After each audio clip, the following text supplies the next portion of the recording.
মারহাবা কর না, আলহামদুলিল্লাহ কর না। ইমাম হাসানকে দুধের সাথে পানির সাথে মধুর সাথে বিষ পান করাইলেন, শরীরটা নীলবর্ণ হয়ে গেল। ইমাম হোসেন বলে, ভাই কে আপনাকে বিষ পান করাইছে? ভাইরে কোনো কাফের বেঈমান করে না, সেই মুনাফিক মুসলমানেরা আমার ইবনে জিয়াদের লোকেরা আমারে বিষ পান করাইছে। ভাইরে সময় নাই বলার, আমারে বিদায় দাও, আমার সাথে দেখা হবে হাসরের ময়দানে।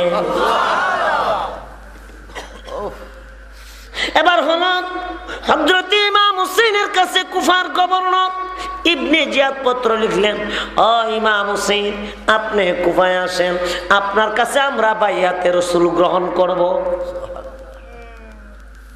হযরত ইমাম হোসেন পত্রবাহক দিয়া পাঠাইলেন, আমি আসতেছি। আমার ভাইরা পত্রবাহককে ইবনে জিয়াদের লোকেরা মেরে ফেললেন। নাউজুবিল্লাহ। হযরত ইমাম হোসেন ৭২ জনকে নিয়ে মদিনা শরীফ থেকে রওনা করেছেন।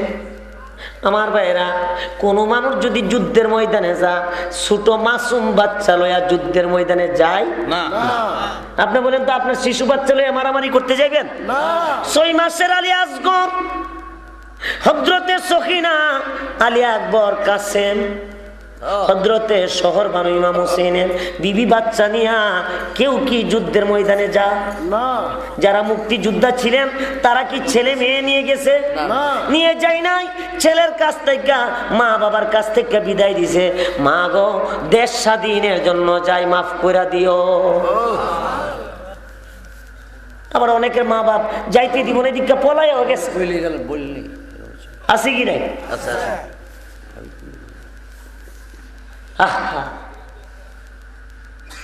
ইমাম হোসেন ৭২ জনকে নিয়ে কাফেলা ছেড়ে দিলেন মদিনা পাক থেকে কারবালার দিকে। কিছু দূরে যাওয়ার পরে খবর আসলো পত্রবাহককে মেরে ফেলেছে। মদিনার লোকেরা ডাক দিয়ে বলে, ইমাম হোসেন, এই কুফা যায়েন না, কারবালা যায়েন না, এই কারবালা গেলে তারা আপনাকে ফেরত দিবে না। ইমাম হোসেন ডাক দিয়ে বলে, না রে মদিনার লোকেরা, আমি ওয়াদা করেছি, ওয়াদা রক্ষা করা এটা ইমানদারের আলামত। হযরত ইমাম হোসেনের ঘোড়াটা যাইয়া কারবালার ময়দানে হাজির হইল। মারহাবা, মারহাবা। কিছু এইদিকে চান কি লেগে? টেম্পু জীবনে দেখছেন না? আহারে মনে চানপুর নতুন টেম্পু আইছে রে। টেম্পু দিকে অবস্থা, আর বিমান দেখলে মনে উঠতে হয়ে গেলেন। আল্লাহুম্মা সাল্লি আয়ো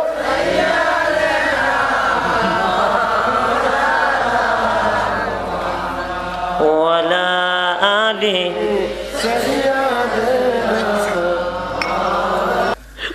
মিনিটের মধ্যে আমি মুনাজাত দিব।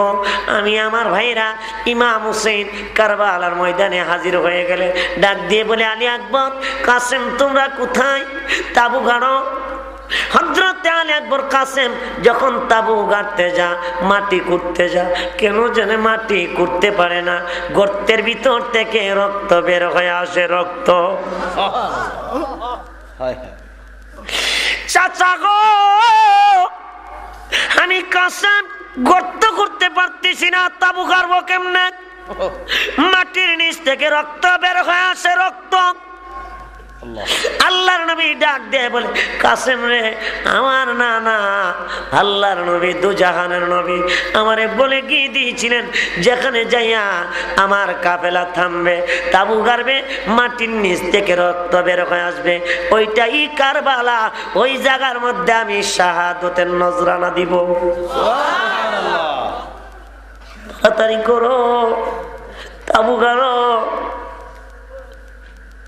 হযরত ইমাম হোসেন তাবু গাইরা সবাইকে নিয়ে বসবাস করতেছে। সারা কুফা কারবালা খবর হয়ে গেছে, নবীর আহলে বায়াত 22,000 ইয়াজিদ মুনাফিক মুসলমানদেরকে মোতায়েন করে দিলেন। যাদের দাড়ি ছিল, পাগড়ি ছিল, জুব্বা ছিল, আমার নবীর পিছনে দাঁড়ায় নামাজ পড়ছে। নাউজুবিল্লাহ। ওই 22,000 মুনাফিক সারা বিশ্বের মধ্যে এখন আছে কি নাই? ইরাকের সাদ্দাম হুসাইন যদি গুনাহ করে থাকে, কবিরা গুনাহ করছে, এই জন্য সে তো মুসলমান, হযরতে আলীর বংশধর, 43তম বংশধর। কিন্তু কুয়েতের মুসলমানেরা ঈদের দিন তাকে সেখানে কতল করার কারণে, ইহুদি খ্রিস্টানরা তারে মারার কারণে, ফাঁসি দেওয়ার কারণে কুয়েতের মুসলমানেরা ডুল বাজায় আনন্দ করে। নাউজুবিল্লাহ। তাদেরকে মুসলমান বলা যাবে? তারা কি হুসাইনি মুসলমান না ইজিদি মুসলমান? আজকে মুসলমানদের দেওয়াল পিঠে লেগে গেছে। মুসলমান আজকে সারা বিশ্বে নির্যাতিত, নিপীড়িত, মুসলমানদের পিঠ দেওয়ালে ঠেকে গেছে একমাত্র মুনাফিক মুসলমানদের কারণে। ঠিক কি ঠিক? এই জন্য নবী বলেছেন, আমার মনে কষ্ট পাই নাই, কাফেররা আমার বেশি কষ্ট দিছে না, মুনাফিক মুসলমানরা আছে কষ্ট দিছে। উহুদের ময়দানে আমি দান দান মুবারক শহীদ করছি, কাফেররা কইছে হুজুর উহুদে কেউ নাই, কেউ নাই, আয়া পড়েন। আর আমি নবী গেছি, তাদের উপরে আস্থা রেখে আমি নবী জানতাম এই ঘটনা ঘটবে। মারহাবা কর, মারহাবা। কিন্তু আমি গেছি, আমার এই যে কষ্ট মুনাফিকরা দিছে, কাফের বেঈমান আমাকে এই কষ্ট দেয়। এই জন্য কোরআন শরীফের মধ্যে একটা সূরা, সূরায়ে মুনাফিকুন আছে, আছে কি নাই? 28 বার।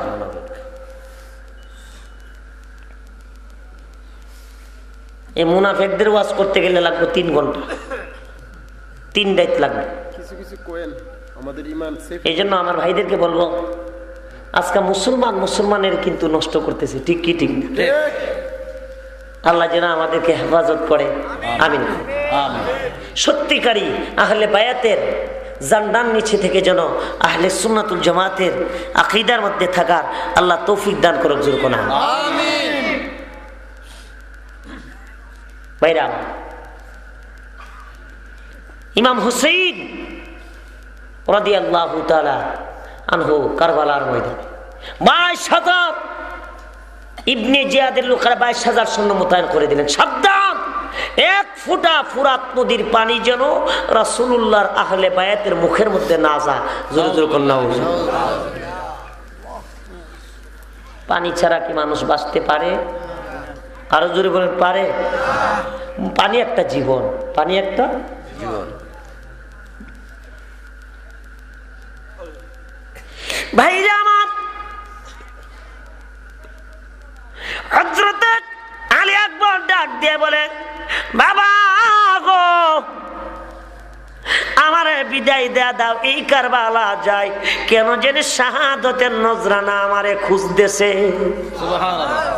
হযরত আলী আকবর কারবালার ময়দানে যায় সেই ইজিদ বাহিনীর সাথে সত্য ইসলামকে জিন্দা করার জন্য শাহাদতের নজরানা দেয়া দিলেন। এবার ডাক দিয়ে বলেন, হযরতে কাসেম ডাক দিয়ে বলেন, ও ইমাম হুসাইন আমার চাচা কারবালার ময়দানে যায়, এই কারবালা যে যা আর তো ফিরে না। চাচা গো, আমারে বিদায় দাও। হযরত ইমাম হুসাইন ডাক দিয়ে বলে, কাসেম রে, আমার ভাই ইমাম হাসানের একটা ওসিয়ত আছে।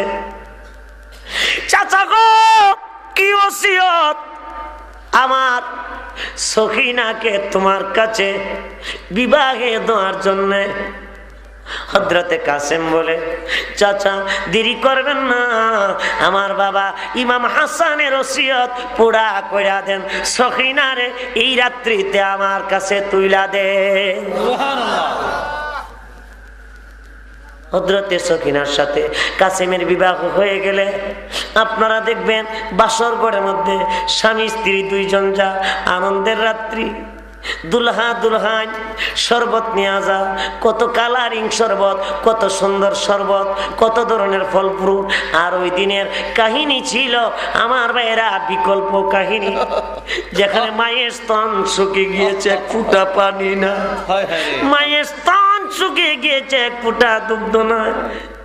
আমার ভাইয়েরা কলসির তুলা শুকিয়ে গিয়েছে, এক ফুটা পানি না। হযরতে সখিনা কান্দে আর ডাক দিয়ে বলে, আল্লাহ গো,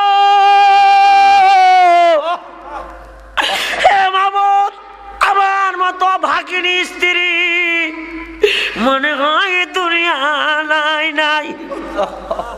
আজকা আমরা কাসেম এবং সখিনার বাসর রাত্রিতে আমার স্বামীর সামনে চোখের পানি ছাড়া এক ফুটা পানি পর্যন্ত আমি দিতে পারি না।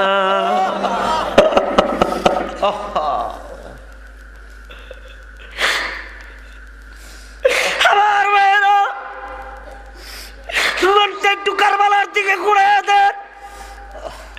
এই মাহফিলে যদি এক ফুটা চোখের পানি ছেড়ে ছেড়ে কেঁদে যেতে পারে, খোদার কসম এই মাহফিল সাক্ষী রইল, হাসরের ময়দানে নবীর সেই আহলে বায়াত আপনা মাকে সারা জান্নাতে যাবে না।